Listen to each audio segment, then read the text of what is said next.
Good afternoon to one and all present here. Again, welcome to our today's second section. Ma'am, Manoj sir is out of station. He will join us shortly. So we can, on the behalf of Manoj sir, I start the.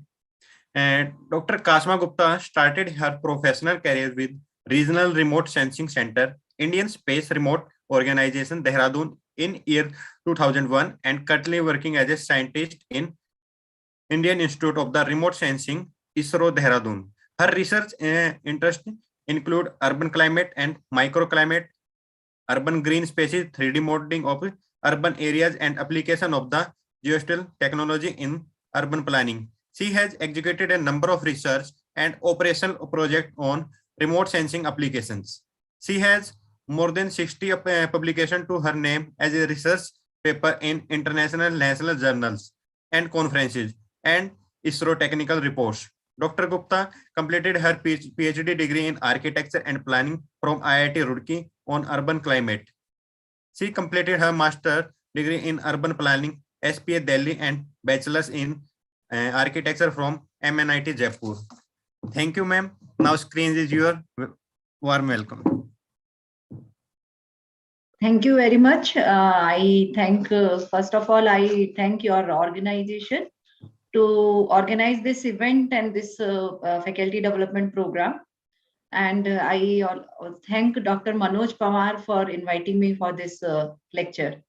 So today's talk is on remote sensing and GIS applications for urban area. So how we can utilize these technologies in urban applications. So let me share my screen.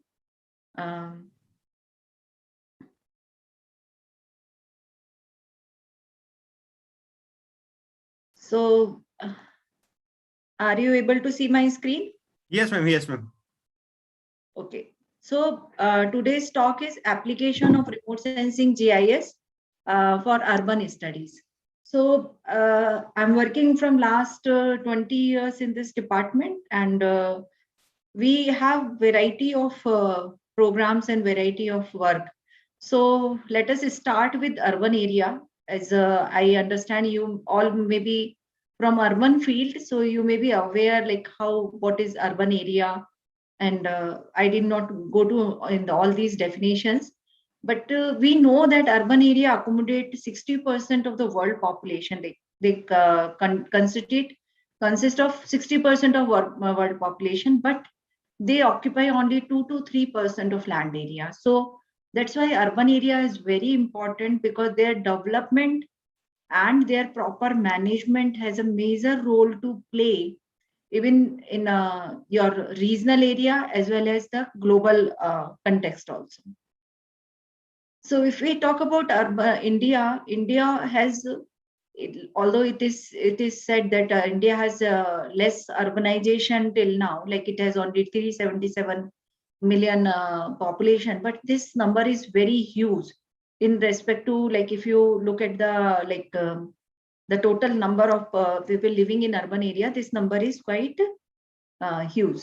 So if you talk about geospatial technologies, so it is basically an integration of three major technologies. So it is a discipline which deals with the spatial information. So when you talk about this, is one, first is your remote sensing, which is basically you're acquiring information from remotely sensed data. See, even our eyes are remote sensors, because we are taking remote sensing means we are acquiring information about any person or any object without coming in the direct contact. So basically, if you take the temperature from an infrared thermometer from a distance, it is also remote sensing. But once you touch the thermometer to the skin, then it is not a remote sensing, it is basically a proper physical measurement. So remote sensing basically acquiring information from remotely sensed data. Now, second, the major technology is GIS.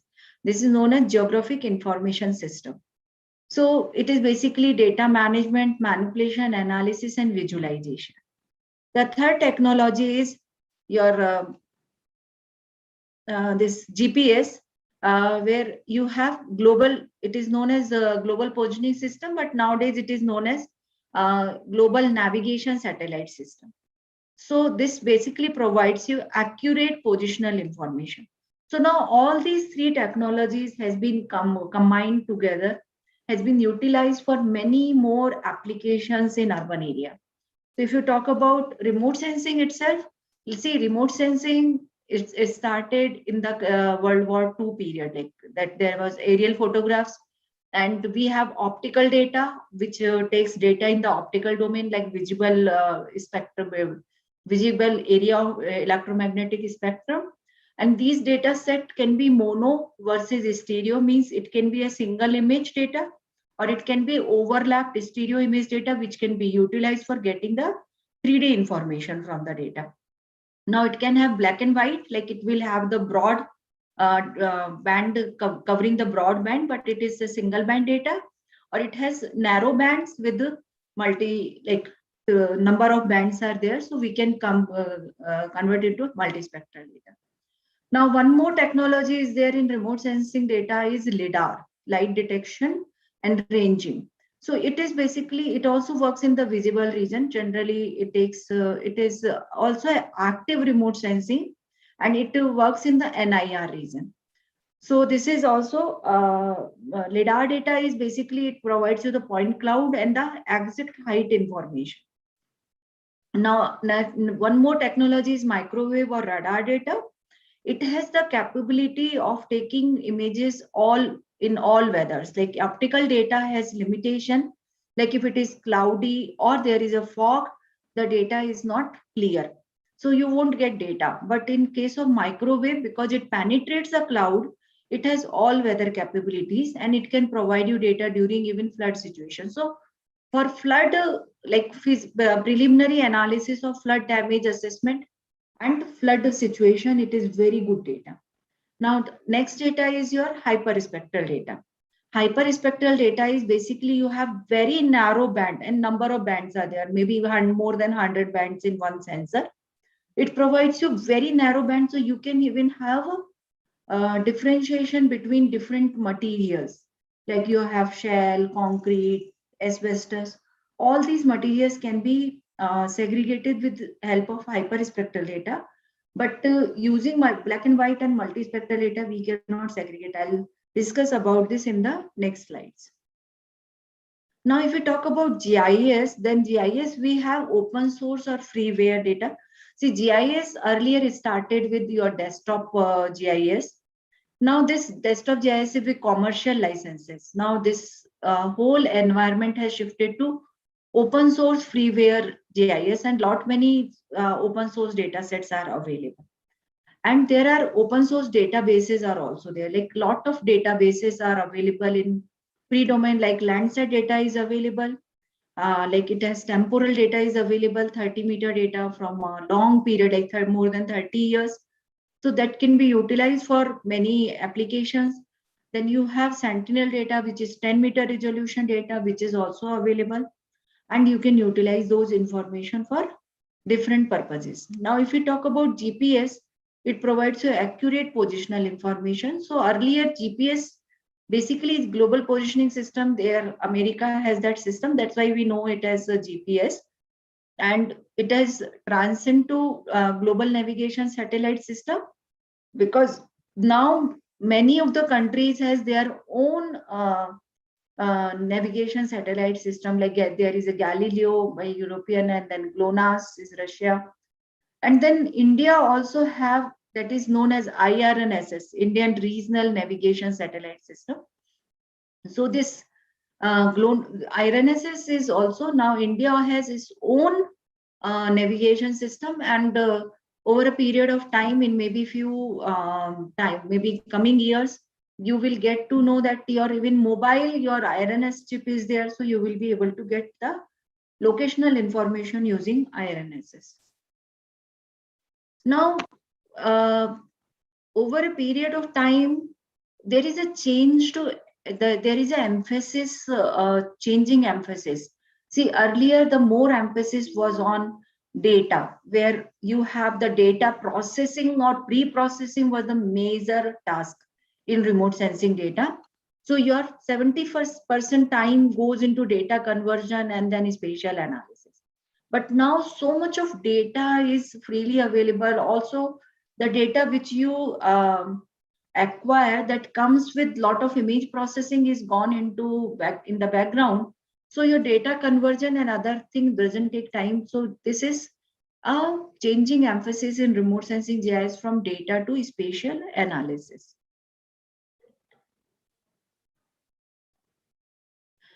Now, if we talk about remote sensing data, India itself has a big, it has a big constellation of satellites. And from the very start, the first satellite was in, although 1975, that was experimental satellite, but 1988, 91, that was the operational satellite. It started with IRS-1A, 1B. And now India has data up to like less than 30 centimeter also data is available. Cartosat 3 data is available, which is very good for your urban planning and many other applications, infrastructure applications. And similarly, geostationary also, India has launched so many satellites, which has helped us in getting the good communication. Their geostationary satellites are mainly communication satellites, as well as they provide their meteorological information.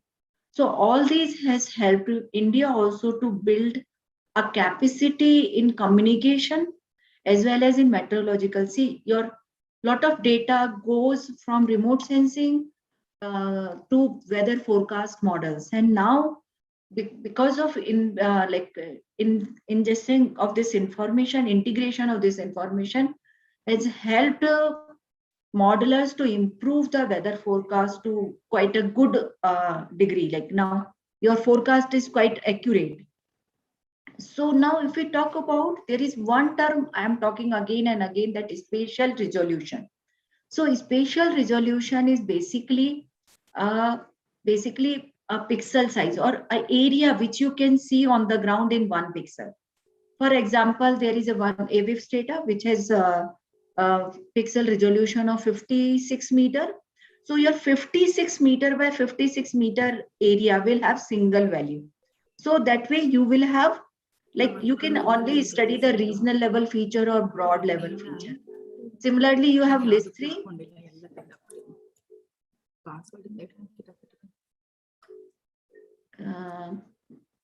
You have list 3. So list 3 also, there is a 24 meter FCC. So you can see that in list 3, your 1 pixel size is 24 meter by 24 meter in the digital image. So basically on the ground, it is 24 by 24 meter area is visible in 1 pixel. So there also you can I think somebody is yes ma'am, I mute kar diya. Sorry ma'am, sorry. Yeah. So there is like you can see that 24 meter by 24 meter pixel in one area is captured in 1 pixel. So you have one value for that. So you can even utilize this list 3 also for your district level planning, or you can utilize it for 1:50,000 scale mapping. And there is a list 4, like there is 5.8 meter image. So your detailing of your urban area increases because there is now 5.8 meter by 5.8 meter. And whatever you see on Google Earth image, they are sometimes 1 meter or less, but better than 1 meter data sets, 60 centimeter or better than that. So you can even see even single each and every building in urban area. So when we start working on remote sensing data, there are many cues on remote sensing data which helps us to identify different patterns, different objects on remote sensing images. So here you can see that there is one is tone. Like you can see this red tone. Red tone is generally indicative of, in false color composite, it is indicative of vegetation. This is showing a scrub area. Green, it is showing the scrub area. This is your building area. And if you see, like this is black, is generally water. So because water is absorbed into the near infrared region, so water is shown in black color. So you can see that you can identify these features.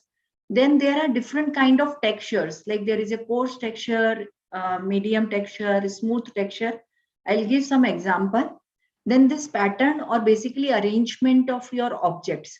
So here this pattern itself shows that this is a plant development area. And then shape and sizes. You can see the difference in shape and sizes of the object. That also helps you to identify different objects. Now then shape. Some of the natural and man-made objects, they have peculiar shapes. So those shapes also helps us to identify. Then there is association of different features. Like there is a park area, so there is a jogging tracks also there, fountain is also there. So these features are associated to each other. So we can easily deduce that this is a urban park area. And then shadow.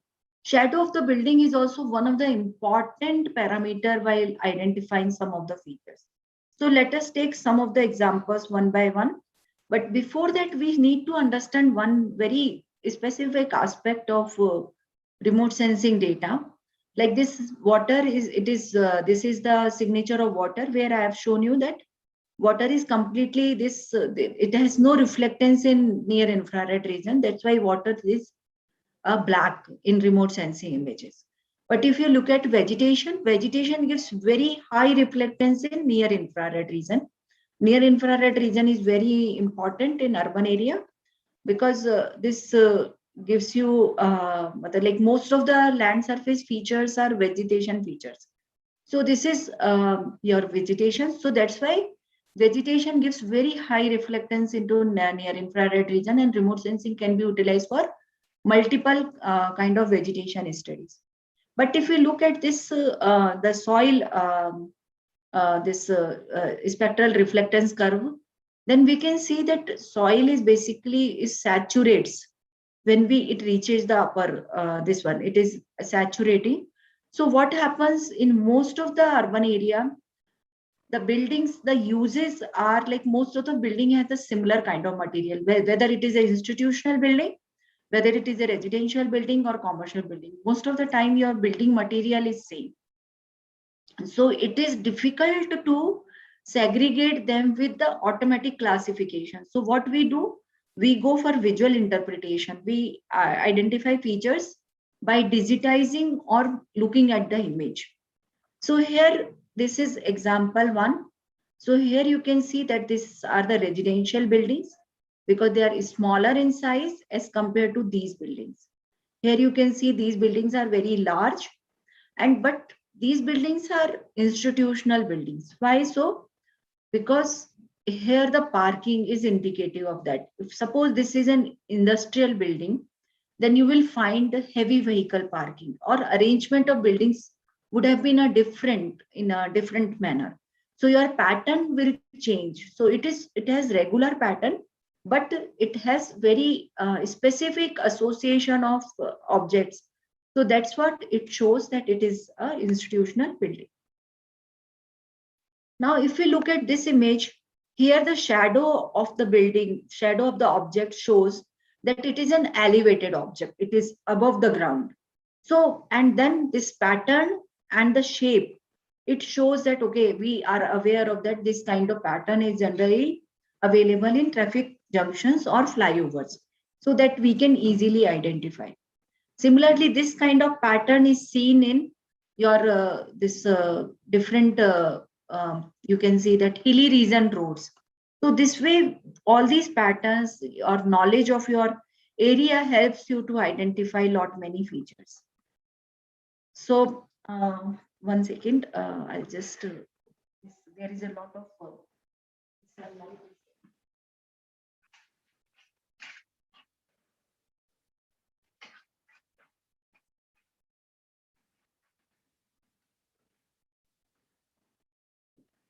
So now it is clear, the image. So this is one more image. Here you can see that there is a natural drainage. So it's not a river, it is a small drainage. So because of its pattern, its shape, its linearity, all helps us to identify this is a drainage. But here, the pattern of this and its association with the road and other parameters helps us to identify it is a canal. So this way we can identify different features on remote sensing images. And you can see here the pattern of these buildings shows us this is a residential area as well as it is a planned residential area. Similarly, on this image, you can see that there is a dendritic pattern of river. So it is a hilly region.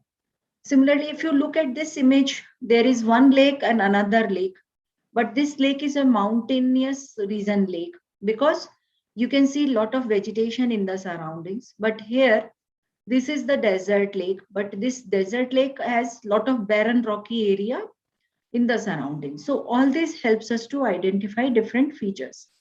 Here, this is an example of a railway station and how we can identify the railway line because of its large turning radius as compared to the road.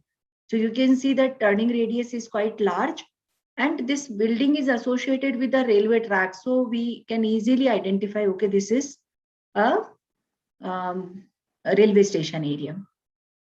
Similarly, here there is a lot many sports facilities, like we can see number of stadiums here, a lot of many swimming pools, and there are a lot of facilities we can see, and it is a large sport facility. So if, although I have written the name is Athens Olympic Grounds, but if we don't know also, then also we can understand that okay, this is a some national level sport facility because lot many sport facilities are clubbed together in this area. Now, if we look at these two images, we can see that this is a natural water body because this is showing very dark black color. It is deep also, like depth of the water body is also more because there is a very dark color of black color is shown here. And the shape shows that it is a natural water body. But here, the shape is indicative that this is a man-made water body and water is also not much. But here, lot much of urban development is there in the surrounding. So definitely it is not a swimming pool, it is a pond because lot much of development can be seen in the surrounding. So like this, we can keep on identifying the feature. This is few of the examples I'll give here. Like in this image, this is a very peculiar shape of a water body. And this image is of Bhopal. And everybody who is familiar with Bhopal, we know that the lower lake has this kind of shape. Similarly, we can identify different kind of density of development also based on the texture differences. Like here, the texture is comparatively smooth. But if we go to these areas, the texture is comparatively coarse. So that helps us to identify different kind of density of development also. I'm sorry. Similarly, this kind of this image here, based on the texture difference, the boundary of the old area could be identified. Like there is a texture difference between this and this area, like this and this area. And here you can see this is a railway line and a large turning radius can be seen, a water body. And water body has like very interesting part of the remote sensing image. Although this water body has been limited based on this construction of road, but we can see that earlier the water body area was going up to this extent. Because of availability of moisture in this area, we can easily identify the area of water body. Now, this is one more image, a very interesting image, which I find most of the time, where you can see an area. It is one big complex in the center of the development. And you can see the four gates here. You can see a development, one arterial road going this side and one more arterial road going this side. So this is basically Meenakshi Temple, Madurai. And this type of temple development, the like South Indian temples have this cardinal axis development. So this is a very peculiar architectural feature. So this can help us to identify the different features here. And this arterial road development also shows that there is a planned development in this area. So all these things helps us to gives us lot much information about any area other than uh, and this is also one of the image. Anybody can guess what is this?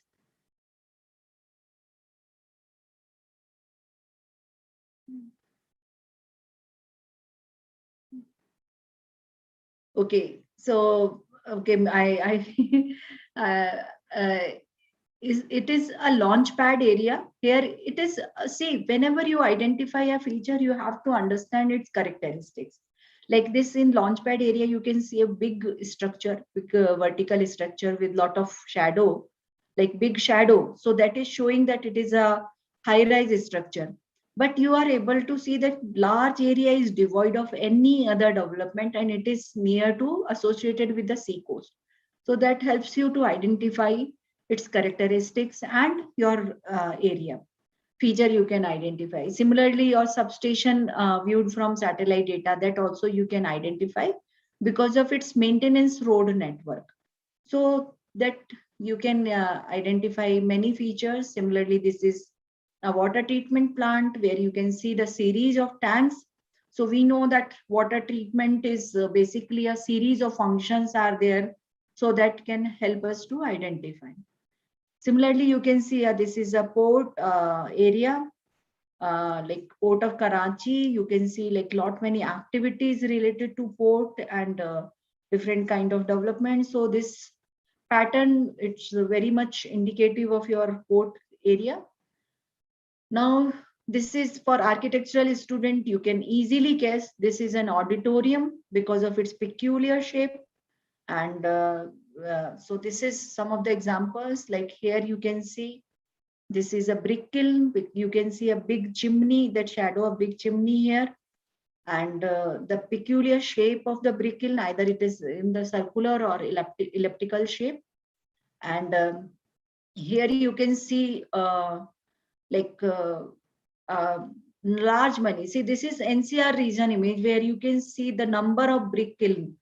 So these images, now people are trying to develop algorithms and methods where you can automatically extract these brick kilns from the image, and then you can even count the number of brick kilns in your surrounding, and then you can, that goes into your modeling aspect, like how much is your pollution they are creating and how you can manage that.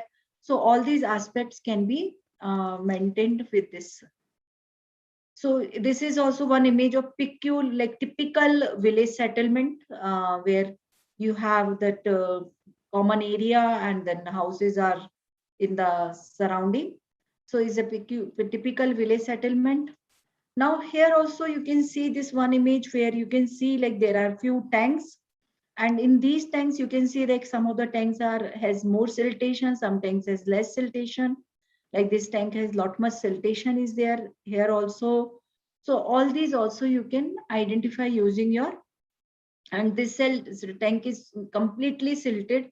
So all this thing helps you to take, like it helps the even decision makers to take the decisions and monitor the programs also.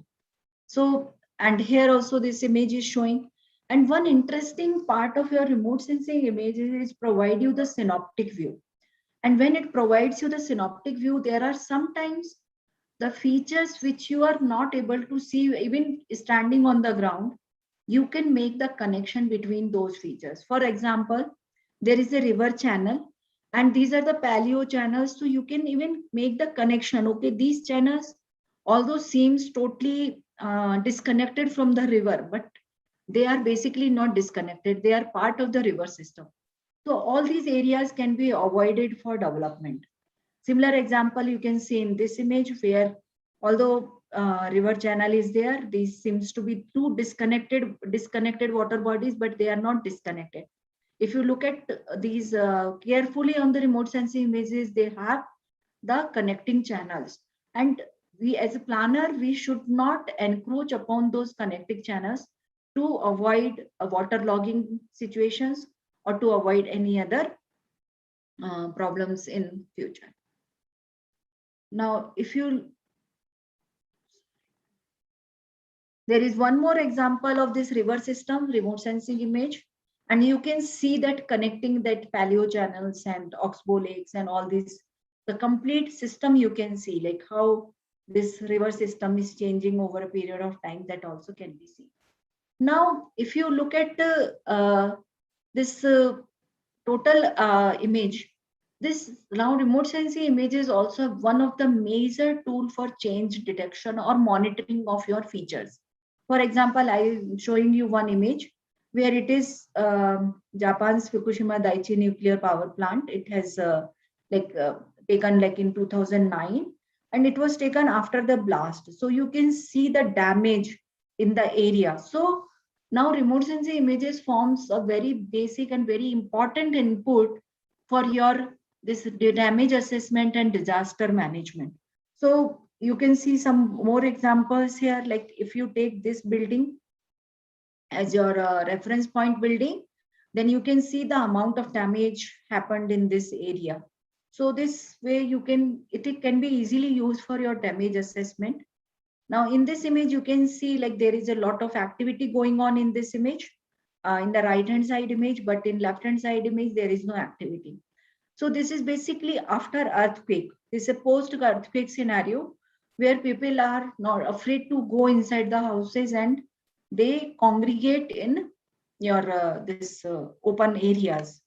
So this is one example of this image. Now, see with all these data sets, ISRO has developed one portal that is similar to your Google Earth, that is Bhuvan, where it gives you the facility to prepare your even own shape file. You can digitize your own road, you can your own map or land use map or some other features, and you can download that shape file to your system. So this is like, now let me give you one example of what we were talking about resolution. So like there is a spatial resolution. This is IRS list 3 data. This is 23.5 meter data. So you can see that here you can identify only the major road network. You can identify this is a bare land, this is built up area, this is vegetation, agricultural mainly, this is some waterlogged area, waterlog area, or water is there, some maybe water bodies are there. This is a major road going on, this is developing land or maybe a bare land. So all these you can identify.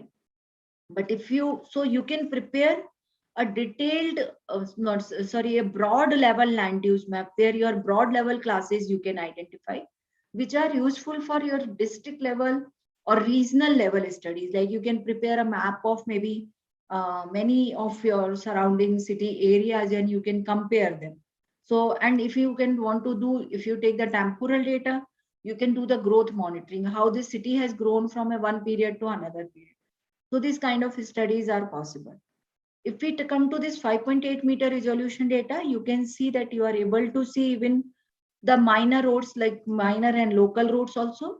So you can prepare very detailed land use map with this one, like where you can identify residential, industrial. We had already discussed about like how different queues are there on remote sensing data, which helps us to identify these classes, like this public and semi-public and transportation and so many other classes we can identify. Definitely some of the classes we need some ground understanding or understanding of the data. Now, if we look at the 1 meter data, so 1 meter data can be utilized for preparing the very detailed land use map, where each and every building has been identified and its land use has been identified. Some of the classes definitely requires some information from ground. So this detailed land use map can be utilized for preparing your dwelling unit map, where we had extracted only those buildings which has the residential land use. And based on this size of the building and that height of the building, how it has been measured, based on this, the shadow of the building, the height has been measured. Here you can see one more class is the slum. So slum we can identify based on the texture differences. So all these buildings has been identified, and now these buildings has been converted into a number, and these numbers has been multiplied with the average household size. So based on this, we could calculate the number of people living in this area. And there is in slum area, because each and every building footprint could not be separated. So total area was mapped and density per person per square meter was measured on the ground for a small pocket, and it was extrapolated to the whole area. So we can calculate the total population, And we got to see here, you can see that this is the population which was estimated was this much, 7,001, and population of the ward was 7,131. So estimated results accuracy was almost 98%. Although this depends upon how much which area you are taking. This area was having a lot of planned development, so it was easy. But if it doesn't have the planned development, your accuracy may vary. So that, but you can easily estimate the population, like intercensal population, sometimes very much required for your infrastructure project. So this kind of your population estimation can be carried. So now this is a summary of, not a summary, indicative list of the different applications which can be carried out using your remote sensing data at different resolution. So we have seen like there is a 30 meter to 360 meter data, like list 3 data, like 24.5 meter data. So this we can map up to 1:50,000 to 1 million. Or it can be utilized for multiple applications like land use, land cover, urban sprawl and growth monitoring, major transportation network, regional level corridor planning. It is very good data for your disaster management, like your flood, cyclone, drought, earthquake, landslide and slope, and regional level maps and settlement network. Hello. Yeah. Ma'am, the maps which are generated on Google Maps and that Bhuvan that you talked about. Yeah. Ma'am, those satellite images which are being captured by satellite, how much means like what is the time duration of the capturing of the images of satellite? How much means like what is the time the satellite updates the images and sends and relays it to the map? See, every sensor, every satellite has its own repeativity. See, see, most of the remote sensing satellites are polar orbiting satellites. So depending upon their constellation, the repeativity can be 5 days to 15 days or 25 days. So repeativity means the satellite will visit that same area again. So sometimes it depends upon the satellite to satellite, how much repeativity you will get. So some mostly generally 16 to 25 days repeativity is there in most of the satellites. So you will get data every 16 or 25 days. And in some satellites, when they have constellation of 2-3 satellites, then you will get data at every 5 days or 6 days. So The delay is every 5 days and 6 days. yeah. So if somebody in, let's say if somebody in between if he opens one store or medical store or new shop, then how, if it is a 5-6, let's say in within this 5-6 days gap is somewhere in between, if somebody opens the shop, I know it's a weird question, but if somebody opens the shop, how is how is that particular map able to update that particular data at immediate time? See, remote sensing images, they provide you the basically pictorial representation of Earth surface. Yes. You have to convert it into information. A person who is working in remote sensing area, working on remote sensing images, they have to convert it into information, either by classification or by digitization or by identifying the features. Suppose you are, what example you have given, like this 5 days, like one person has opened the shop. So after 5 days also, if you identified that shop, it doesn't matter much. Yeah. See, suppose it is not that kind of activity where you need daily monitoring. Okay. Okay. Thank you. But if you have daily monitoring, like I'll give you one example, like this, most of this, I have told you, most of the satellite give you 5 days in the 5 days or 16 days or 25 days images. Correct. Correct. But there is one you must have heard about, Dove satellites. What satellites? Sorry. There is a Dove satellite there, Top satellite satellites. constellation where they have launched 100 satellites of the same configuration. Okay. So this is a Planet Lab data. Planet Lab is the company. They have done this exercise, not exercise, but they have done this constellation, and now they can provide you data every day, even hourly data also. Okay. Okay. Okay.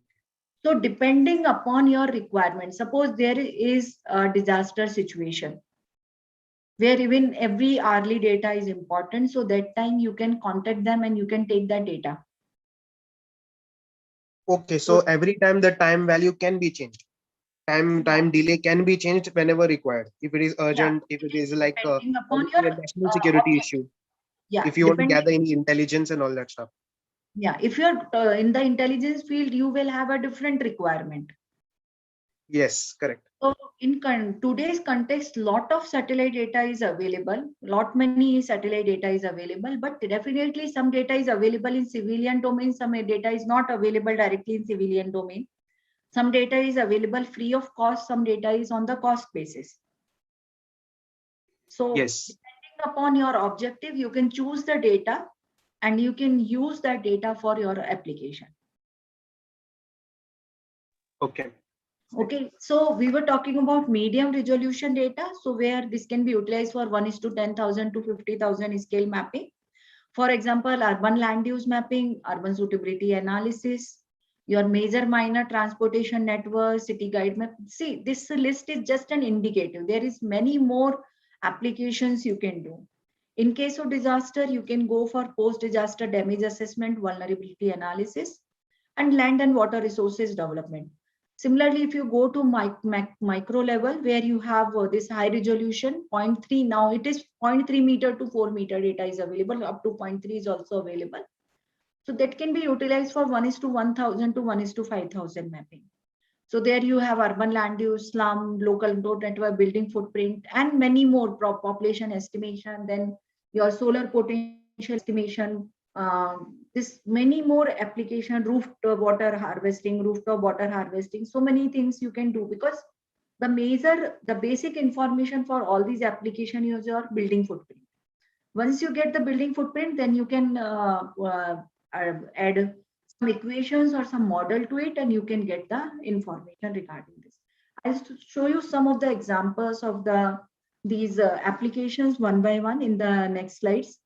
Now it can be utilized for post-disaster detailed assessment. Like suppose there is an earthquake, there are many buildings which are completely damaged. So those damaged buildings can be mapped using your remote sensing data in the lab itself. And then you can identify approach route. See, nowadays with the Google and Google Map, based on your this maps only, by this all the road network which has been taken, which has been digitized, there has been digitized using your very high resolution satellite data. Now using those road network, there is a in the background there is a GIS network analysis system works, and that gives you when you put your origin and destination, like you put I'm starting from here and I have to reach there. So it shows you the least cost path. Least cost path means least time taking path. It shows you the different approach routes.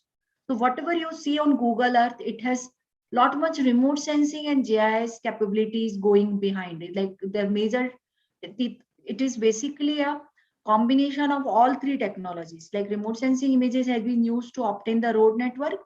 GIS is running in the behind to do you the network analysis, and GPS is giving you the like real time your positional positional coordinates, so which helps you to identify, okay, you are standing here and you can reach to that site with this route. And there are so many applications you can see. Now if in the rural development you can see the cadastral level map. Nowadays lot of like there is a lot of emphasis going on by the Indian government to digitize the cadastral map and georeference them, so that we can overlay them over your satellite image and then we can identify. It is very good for your lot many rural development exercises. Suppose you had overlaid your cadastral map over the satellite data. Now from the satellite data, you can easily identify what is the sodic land. Now, whatever the sodic land, whatever the cadastral parcels which are falling into that sodic land area, those owners can be given some incentive, or they can be given some technical know-how or some incentive to treat their soil and bring them into again cultivation. So there are so many applications which can be done using this remote sensing data. Similarly, I'll give you one example. like one watershed, like one small check dam is built. Now this small check dam will submerge some of the cadastral boundaries like land parcels. So based on your this remote sensing data, you can easily identify, okay, these many land parcels will be submerged. Now government has to give them some incentive because their land parcel is now part of your watershed, this check dam area. So now the government can directly give them the some incentive. Now there are projects where people have even tried, like they have taken the pre and post images. Like suppose there is a check dam was built, what is the situation before check dam was built and what is the situation after check dam is built? Because definitely if the check dam is built, there is a availability of water, so it should definitely improve the agricultural practices in that area. So all these can be done using your remote sensing data. Okay, now I'll show one more, some of the applications, some of the examples. Like I have told you, like urban growth monitoring is one of the example, like I'm showing here. Like this is the Dehradun city. So in 1987, how the city looked like and what is the built up extent in 92, 98, 2003, 2008. And even you can go further like 2013, 2020, 21. So you can identify how the city growth has taken place over a period of time. So this is one example. Now it's here you can even study like how which area has developed in which period of time, and then you can do like lot much of analysis like what are the factors behind development in that area, or how you can manage. Suppose there is a growth of the city in one particular direction, so how you can control the growth in that direction. So many applications are possible. Now I'll show you one example of georeferencing of cadastral map. Like you identify the common points and you overlay, like you will identify the common points in the sense like this is one feature and you can see the similar feature here. So based on these coordinates, you can identify, you can georeference this map over your this satellite image, and you can see that this is the georeferenced map. Like this is a vector file which is digitized, then it is overlaid over this one. And this is one of the mosaic of 3-4 villages. Similarly, you can see like how it has been overlaid over the, so you can see your boundaries are quite, it is very good accuracy, especially in flat regions like Chhattisgarh and other areas. It has been found that your overlay over the like satellite image is very accurate. It has 3 to 5% of error. So that is how government of India is now putting a lot of emphasis on this georeferencing that can help a lot in rural development program. Now this is one of the example of slum mapping where using the satellite data, the even the small building footprints of the slum has been mapped, and then a data is collected based on your this where they have wall, where they have the water supply. So data can be um, uh, like collected from the ground, and then analysis can be done. Then now there is one more example, like this is a vegetated area, like how you can compute vegetated area. So because from the remote sensing area, we have extracted the vegetation area, like we have separated out the non-vegetation and vegetation area. And now when we overlay our administrative boundaries, like in case of Chandigarh, those are sector boundaries. So we can see in which sector your which sector has more green area, which sector has less green area. For example, here you can see that in Chandigarh, like up to sector 16, it is most of the administrative zone is there, and you can see lot much of your vegetation, like high vegetation percentage in these sectors. But if you come to the second part, like residential zone, there also you will find that in most of the sectors, your vegetation is quite sufficient, like it is quite good. But if you come to the new development part where you can see like some of the sectors has very less vegetation percentage. So these kind of analysis we can do. Like for this in the temporal analysis also, like in case of Delhi, we can see like how in 2005, how much is the vegetation area per, and we can even calculate the per capita area and how it has shifted and changed into 2030. So this kind of analysis can be done. And now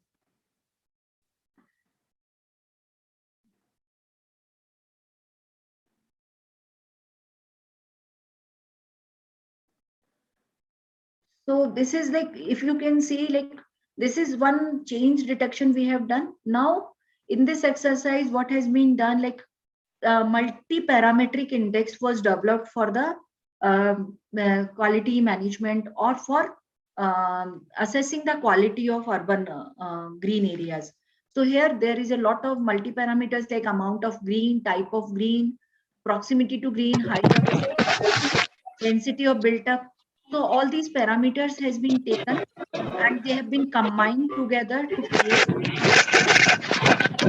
you can find this you can comparatively you can do the comparative analysis of different areas, and you can see like how this development is, which area has a good development, which area has less vegetation. So this all can be analyzed. Now I have told you that there is a optical remote sensing data and thermal remote sensing data also. So this thermal remote sensing data, this provides you land surface temperature. It is basically 10 to 14 micrometer bandwidth of your electromagnetic spectrum. So in this area, it is basically captures the emission by the land surfaces. So it can be, this data also can be utilized, and here you can see like here this has been utilized to study with respect to pervious surface fraction and your LST. So we can see that as your pervious surface fraction means your vegetation and water, it is and bare soil. Pervious surface fraction means your vegetation, water, and bare soil. So when it is going down, like increasing, your temperature is decreasing. Similarly, here in this case, we can see like we can create this kind of line profile, and we can see like from the park area, if we go away, like so we can see like nearly up to 150 meter or 180 meter, your temperature stabilizes. So that's why we say that distribution of urban green spaces is very important, because if you have park area, well distributed park area, so they will help you to regulate your microclimate. But if you don't have well distributed park area, then it is very difficult. Like there will be some pockets will be very hotspot pockets in urban area, and some people will be having very cold spot pockets in the urban area. Now this one case study, this is showing that how we can study the accessibility to green. So this accessibility to green means how much time you are taking to reach your green area, so or your park area. So we have seen that if we generally people like to walk for accessing to the park, and if they are within 10 to 15 minutes of walking distance, then they use the park regularly. Otherwise they tend to skip and they don't use it regularly. So based on this concept, we have identified the park, we had identified the road network, and we did the network analysis, and we have found that most of the smaller park areas which has very um, uneven distribution in the study area, although neighborhood and larger area park has the better distribution. So that way we could find it, we could study. So it reveals poor accessibility at all hierarchical levels in parts of East Delhi, because you can see that even not even 30% the population is served through these parks.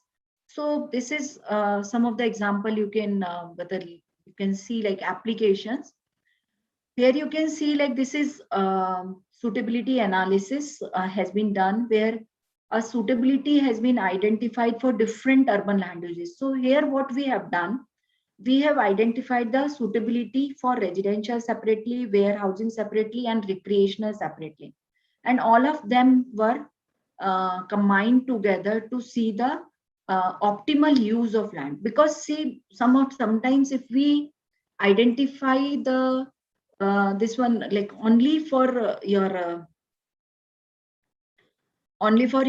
suppose urban development, so we tend to miss some of the areas. Like recreational area can be developed in those areas which are like little bit water logging area or which is flood prone area, but those area can be very easily utilized for development of recreational land use. So this can be utilized for this one. So we can This is one is exercise is multi-objective land allocation, where different land uses were given the different suitability analysis, and then they were combined together to find the suitable land uses.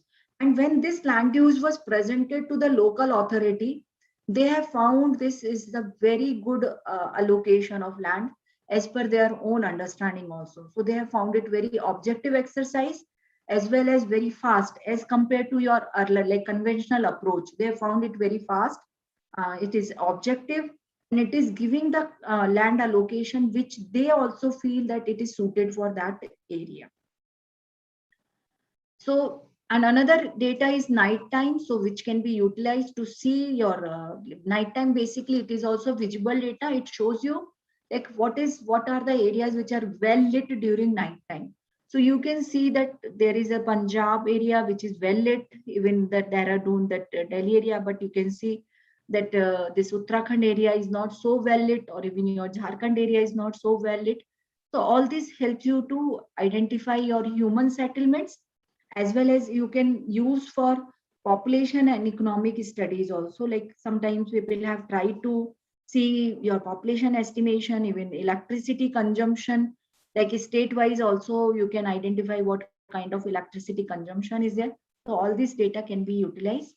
And this nighttime OLS data now goes as a very good input to your even planning commission also, to identify the level of development in different states and different regions. So this is some of the very good examples of remote sensing data utilization. Now this is mapping and monitoring of urban heat islands. So here you can see like how I have already told you that land surface temperature.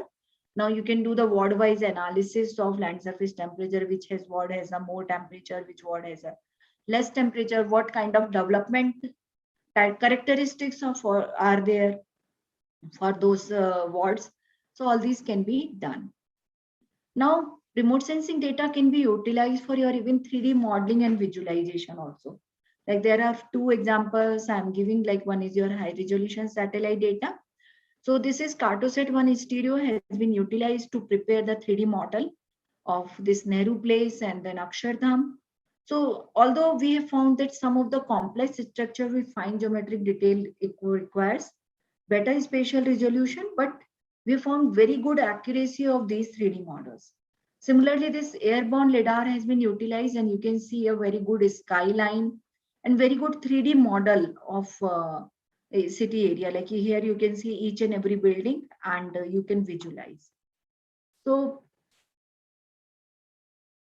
here this can be utilized for further analysis. Like suppose you have the 3D building footprint map, and you know what is the land use or use of the building floors at different levels, like at what is the use of the building at ground level, what is the use of the building at the first floor and second floor.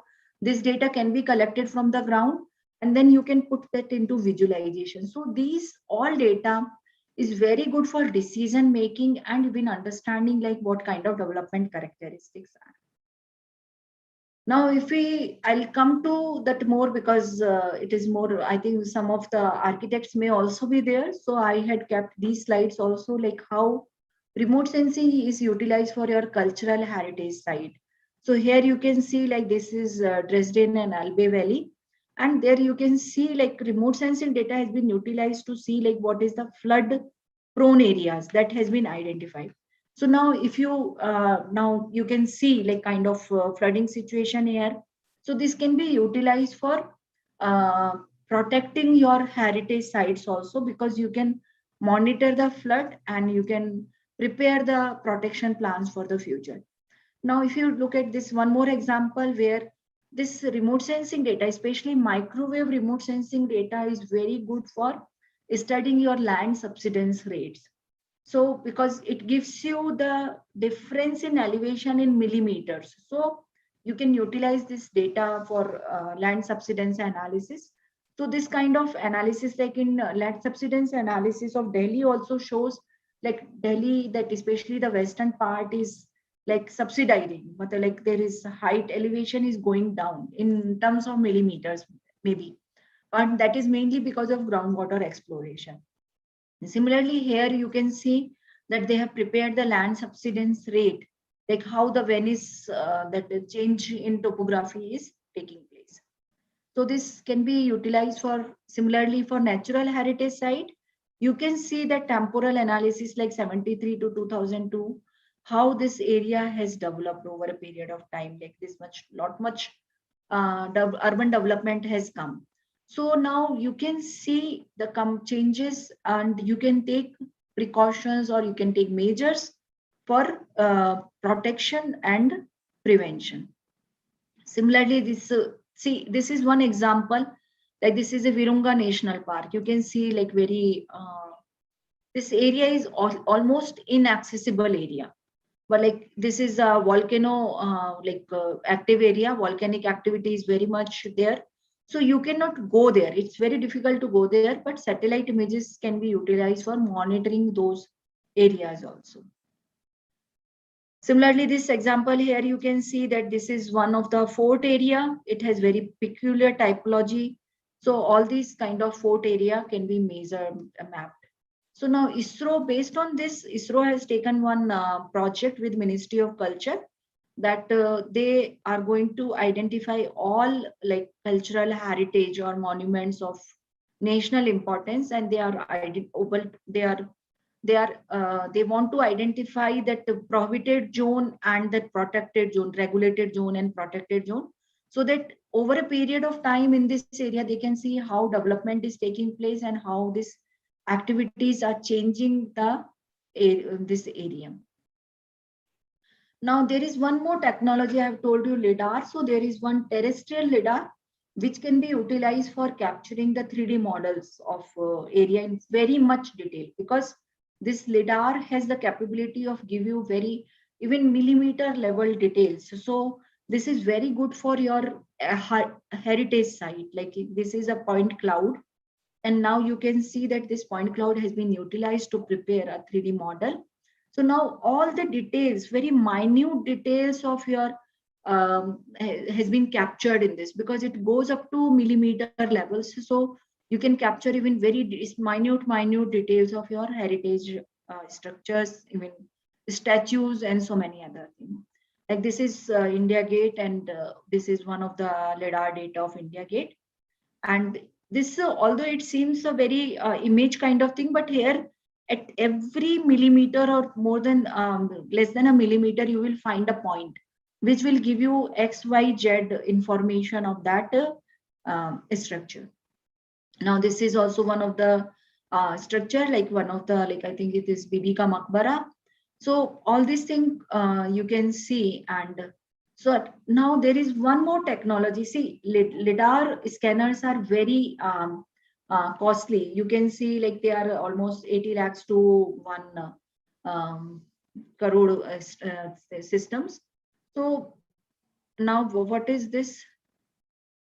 You can see that there is one technology which has been developed that is known as close range photogrammetry, or it is a very low cost virtual surface modeling. Like you can use even your mobile camera, you can use some good quality camera and metric quality camera depending upon the accuracy requirement. And you can calibrate the camera and you can establish location, and then you can create 3D models.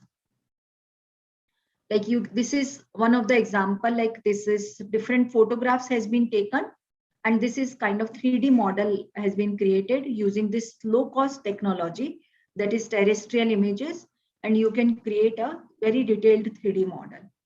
Similarly here, this is one of the example of like, this is some of the continuous images of one temple has been taken, and then a 3D model has been created. One example of one street view, where number of photographs of this street has been taken, and when they have been processed together, then you get this kind of 3D model. Now, some of the complex structures sometimes it's very difficult to create because they have lot of complexity, but like your terrestrial laser scanner or close range photogrammetry can be utilized for those complex structure also. Like this is in Google SketchUp, this is a model of Lotus Temple has been built, and this has been utilized. Like the surrounding like prohibited zone and regulated zone, it has been used to see how much is the percentage of green. So this kind of analysis are also possible and what kind of development is taking place. Similarly, this is a 3D model of Connaught Place, which is like remote sensing data has been used as a backdrop, and height of the building was measured either using ground data or it can be measured even using your satellite data also. So using satellite data, your this height of the buildings are measured, and some ground photographs were taken and it was rendered. And this can be utilized for this different kind of your wind analysis also. Like you can see like a different level how your wind flow is there, and different um, angles also your wind flow is there. So this kind also can be done. Now using lidar data, I have already shown you like there are some, like this is very detailed 3D model. You can see each and every building with slope and even roof slope also very good, very perfectly captured. So all these kind of rendering can be done, and 3D visualization can be done. This is also one of the example of Toronto, where I had already shown you this skyline of Toronto also, but you can see the detailed 3D model here. You can see even on the roof structures, top of the roof, you can see the detailing of all structures and superstructures. So that is there. So this can be done. Now, there is one exercise you can do, like, because nowadays, when we talk about architects, we are generating a lot of AutoCAD data, like BIM data. Now this BIM data can be converted into GIS and then can be further utilized for lot many analysis. So this example has been taken. There is one hostel. This hostel BIM model was created, and then there is some of the detailed model has been created, and this has been converted into GIS. So this is some of the buildings which has been generated, and model has been done, and they all together was seen like how they are like working together, like what is the composition that was done. And then we can see, we can do utilize it for shadow analysis, like how at different time of the day your shadow is coming in that area. So that kind of analysis can be done, and it can be done like how much is shadow in each and every month is there at different time. Now this can be utilized to identify the rooftop area which is available, and how much is the solar potential is there, and how much electricity generation can be done. So only from these three buildings we can identify like how much carbon dioxide emission can be mitigated, and how much this one is their peak tree over the lifetime can be this one. Now this remote sensing data, when it is utilized, you can see that there is a building. Like when we talk about, till now we had talked about many applications when we were going for digitization, but now a lot of emphasis is there key, like if we take get this information as much as automatically, like as much as automatically we can get this information. So you can see that there is one exercise we have done using remote sensing data with where in different building density area, buildings were extracted. So here you can see it's very good accuracy, especially in medium building density area and low building density area. In high density area also building is less, but it is also very good. Even like nearly 75% of building are extracted correctly. So there is one more example I'm giving you here, like urban spatial growth modeling, where you take the temporal data and using models, you can simulate the growth of a city in the future. And then you can check it with the actual growth, what is going on. So this way you can go for urban spatial growth modeling also. Then there are some examples of flood modeling where a lot of data has been like a slope, land use, land cover, and DM. So much of data has been taken from the satellite data, and based on different equations, it was identified like what is the peak discharge of this area, like and what is the flood affected area for different return periods. So all these modeling can help you has a better planning, like to do a better planning of urban areas in future. Then there is a web-based water utility management where all the water utilities from the satellite data, some of the data was taken from satellite, some data was taken from Jal Sansthar, and all this data has been brought into a web-based utility, and where all the demand supply gap has been analyzed, and it has been seen like how much, which area is well served and which area is not underserved area. Similarly, there is one technology known as ground penetrating radar, which can be utilized for mapping the subsurface utility. So that is also one of the technology which is available and which can be utilized for mapping the underground pipelines. So that is there.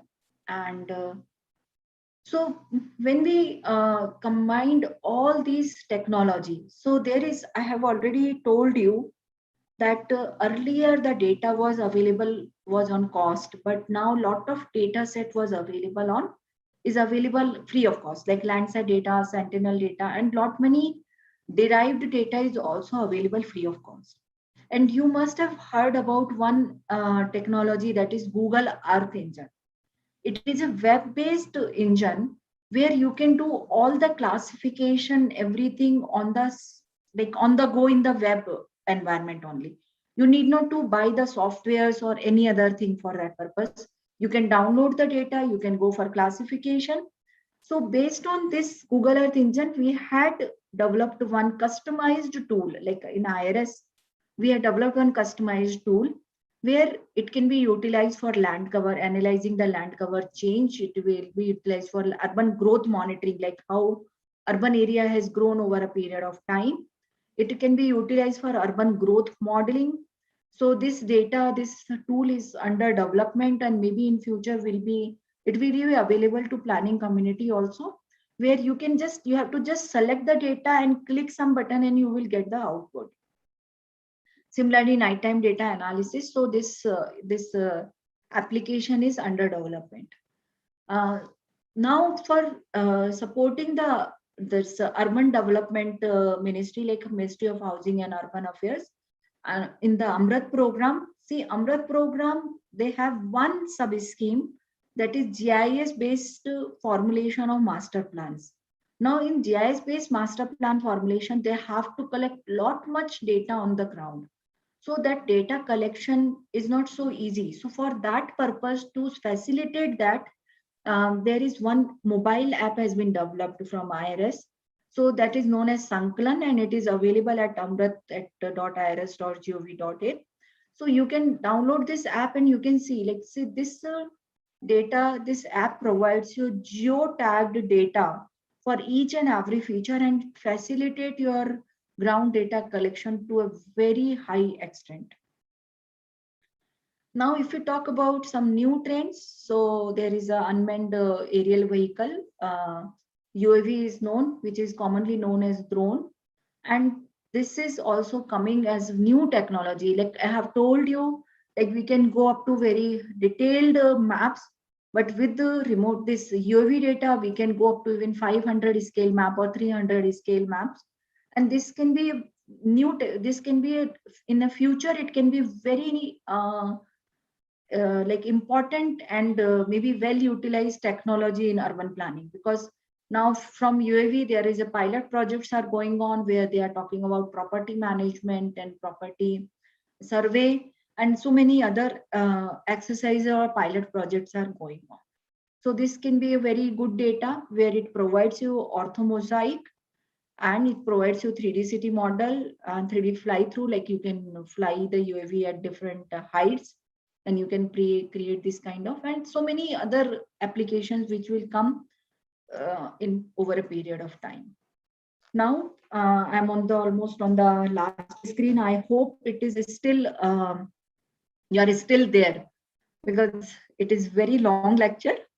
So now this is one of the teachers training program which IRS conducts every year for this university teachers, university and college teachers, where lot of information, remote sensing and GIS, it is packed into 8 weeks. It is a 8 weeks program Now, because of the COVID, it is going as only just 2 weeks or 4 weeks program, but hopefully this year with maybe COVID is coming, like COVID is less, it allow us to uh,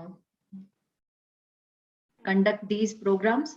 So we can see this, like lot many college teachers, they attend this program every year. Now, this is my last slide, and I'm open to the question. In the meantime, I can show you some of the like. Thank you. Hope you had enjoyed the journey. You have enjoyed this deliberation, and I can show you some of the videos, like how remote sensing utilized for like preparing this kind of like 3D models of urban area. So this is used, this 3D model is prepared using airborne lidar plus aerial photographs. So this kind of very realistic 3D models can be prepared for the entire city area. So this is the capability of this technology. Although sometimes we get some data, sometimes we don't get some data, but it has multiple applications, and still you can explore many more applications in future.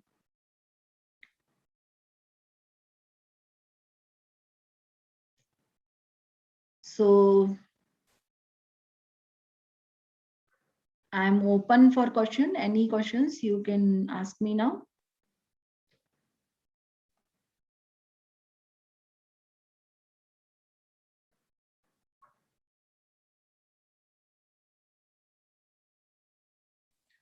If anybody have any question or doubt, you may ask.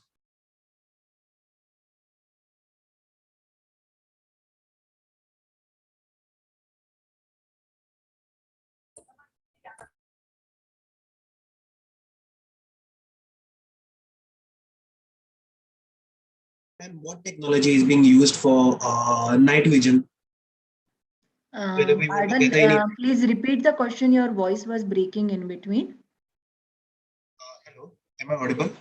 Yeah. Ma'am, I was asking what kind of technology is being used for night vision? If you want to gather information during night time, what kind of information? What kind of? See, nighttime, I have told you night light data. So basically, it is optical data only, but it gives you an idea of which area is well lit, which area is not lit. So if you take the city area, so because of these lights, like we have the electricity lights in the city area, so the city area is well lit. So that you can identify. And for the night, you have the emissivity data, like there is MODIS data which collects the data during night. So that data is basically emission data, like how much is the emission from the earth surfaces in the atmosphere, that can be captured. That is known as thermal remote sensing data. So only that it can be utilized for land surface temperature and some other applications. But generally, most of the data which we use, that is your daytime data only.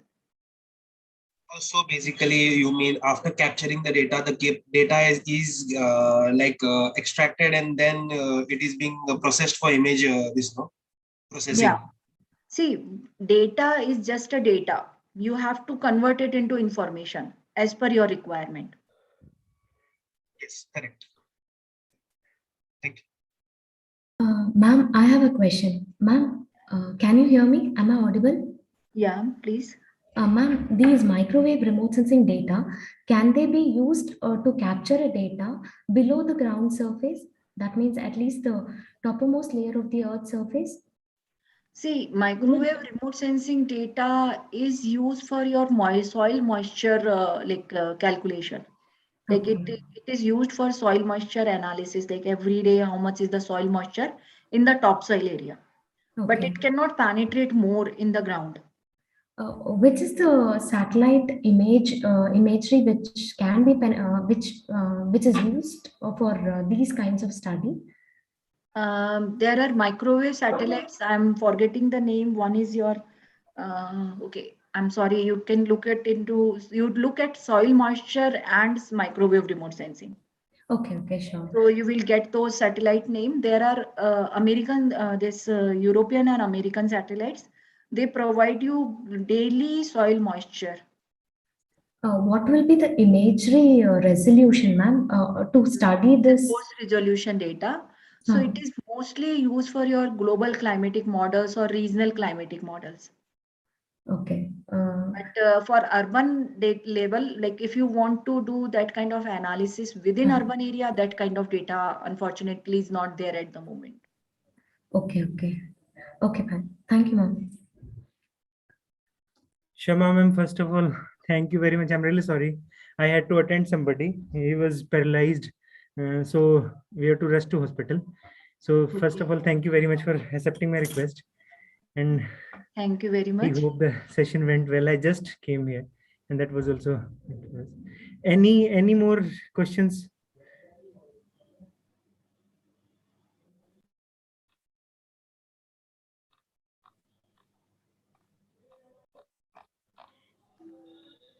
Ma'am, I think there are no more questions. So, Okay.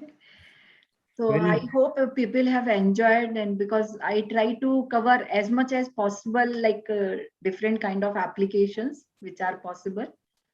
So, ma'am, because I'm regularly follower of your research, because of the working in the same domain, urban heat island and all these things. So I keep on reading your techniques that you provide basically to, and the simplistic way of how to approach these urban heat island and the Indian style of doing the same thing. yeah. Similar the WoodApp research that you have conducted for different cities.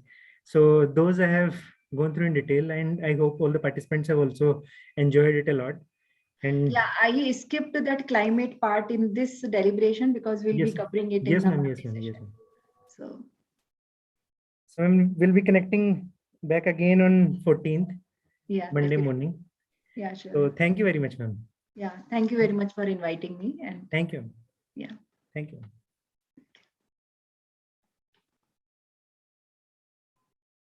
To all the participants, we'll be sending you a feedback link for the day, alternative to the like Zoom participation, that Zoom automatic recording that we are having. So apart from that recording, the feedback links will also provide the let's say alternative measure to count the number of people, because there are more number of people who are attending the YouTube live session. So I'll be sending you a feedback link. So thank you very much. We'll call it a day. And thank you very much for being the patient learner and listener and learner. And I request you all to kindly engage in discussion with all the speakers that we are having. So the speakers will also be able to distribute, like let's say, we'll send here in WhatsApp group. Yes, we'll be sending it in WhatsApp group. I won't be sending it here. And kindly have patience. We'll be sending it somewhere around 7 p.m. So thank you very much. We'll call it a day. Tomorrow morning, we'll be joining you back again at 10:15. So all of you are requested to kindly join at maximum by 10:10, because the automatic recordings will be like taken at 10:30 and then 11, then 11:30. So all those three recordings will be there, and attendance will be marked based on that. Thank you. Thank you very much. Thank you, sir. Thank you. FDP team, Sumit. Yes, sir. Please stop recording in the live session. Okay, sir. Thank you.